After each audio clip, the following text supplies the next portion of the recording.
নমস্কার দর্শক বন্ধুরা, আমি প্রতিমা। কুকিং উইথ প্রতিমা চ্যানেলে তোমাদের সবাইকে আবারও একবার আন্তরিকভাবে সুস্বাগতম। আশা করি তোমরা সবাই ভালো আছো, সুস্থ আছো। আমিও তোমাদের মতো ভালো বন্ধু পেয়ে বেশ ভালো আছি। আজকে আমি তোমাদেরকে মিষ্টি কুমড়োর ডাঁটার একটা খুবই মজাদার ও টেস্টি রেসিপি শেয়ার করব।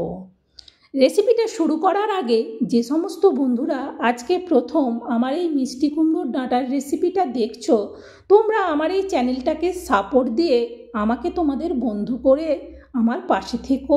আমার জানা রেসিপিগুলো তোমাদেরও ভালো লাগবে। নতুন পুরনো সব বন্ধুরাই রেসিপিতে লাইক দিও।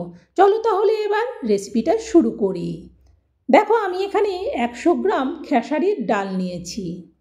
100 গ্রাম খেসারির ডালকে অন্য একটা বড় জায়গার মধ্যে ঢেলে নিলাম। এটাকে আমি সবের প্রথমে জল ঢেলে ভিজিয়ে দেব। এইটাকে ভিজিয়ে রাখার পর যাব বাগান থেকে ডাঁটা কাটতে। দেখো, এই বাগানে আমার মিষ্টি কুমড়োর ডাঁটা হয়েছে।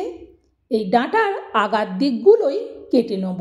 এই রেসিপিটার জন্য ডাঁটার নরম অংশটাই বেশ ভালো লাগে। এই রকম ডগগুলোকে দেখে দেখে কেটে নিতে হবে। চলো তাহলে এবার আমি ক্যামেরাটা অফ করে দিয়ে ডাঁটার ডোকার অংশগুলো কেটে নিই।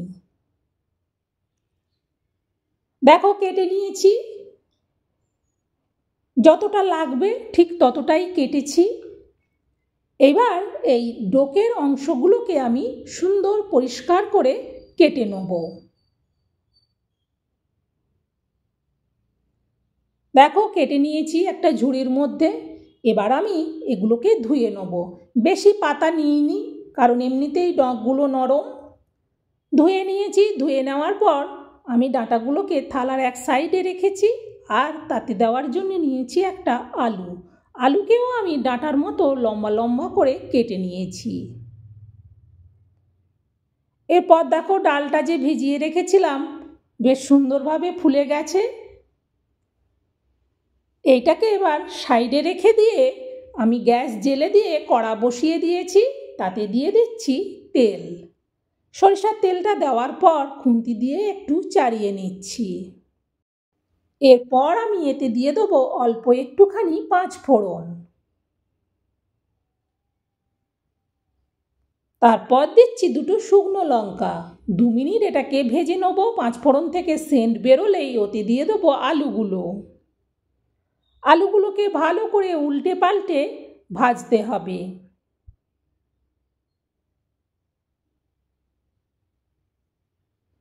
আলুগুলোর যখন সব দিক সুন্দর করে ভাজা হয়ে যাবে এইভাবে, তখন এতে আমি দিয়ে দেবো কেটে রাখা মিষ্টি কুমড়োর ডাঁটাগুলো।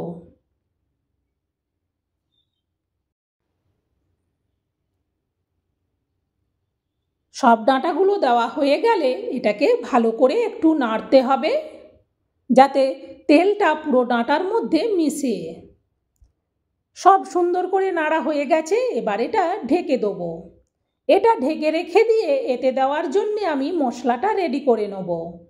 সবের প্রথমে আমি এতে দিয়ে দিচ্ছি মিক্সার জারের বাটিটার মধ্যে 1 চামচ গোটা জিরে, 1 চামচ সাদা সরিষা, 1 চামচ কালো সরিষা, আর দেবো এতে 1 চামচ গোটা ধনে। এটা একবার শুকনো অবস্থায় পেস্ট করে নিই। শুকনো অবস্থায় পেস্ট করে নিলে বেশ ভালো হয়। শুকনো পেস্ট করা হয়ে গেছে। এরপর এতে দিয়ে দেবো অল্প একটুখানি আদা কুচি, আর এতে দেবো 2টো কাঁচা লঙ্কা, দেবো 2টো শুকনো লঙ্কা, আর একটা গোটা তেজপাতাকে ছিঁড়ে ওর মধ্যে দিয়ে দিচ্ছি। এরপর এতে দেবো একটা টমেটো। টমেটোটাকে ছোট করে কেটে এটা দিয়ে দিলাম। এবার এটা ঢাকনাটা বন্ধ করে পেস্ট করে নেব। পেস্ট করে নিয়ে চলে এসেছি। দেখো, সুন্দরভাবে পেস্ট হয়ে গেছে।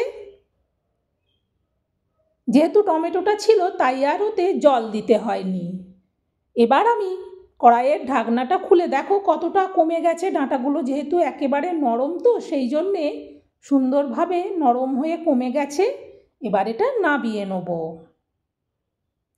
এই বাটিটাতে নাবিয়ে রাখছি।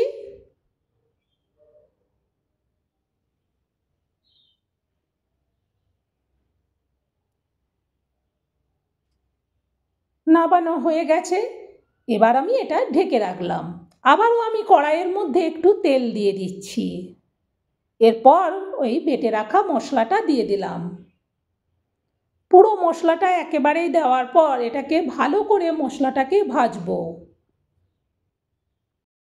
মশলাটা ভালো করে ভাজা হলে তখন এতে দিয়ে দেবো পরিমাণ মতো হলুদ। আবার মাঝে মাঝে খুন্তি দিয়ে নাড়তে থাকতে হবে। এরপর দিয়ে দিচ্ছি এতে পরিমাণ মতো লবণ আর দিচ্ছি অল্প একটু চিনি। লবণ চিনিটা দেওয়ার পর আবারও এটাকে নাড়বো। এটা বেশ সুন্দর ভাজা হয়ে গেছে। এবার এতে দিয়ে দেবো ভাপিয়ে রাখা ডাঁটা আর আলুগুলো। আলু আর ডাঁটাটা দেওয়ার পর ভালো করে এটাকে সব কিছু মিশিয়ে নিতে হবে খুন্তি দিয়ে।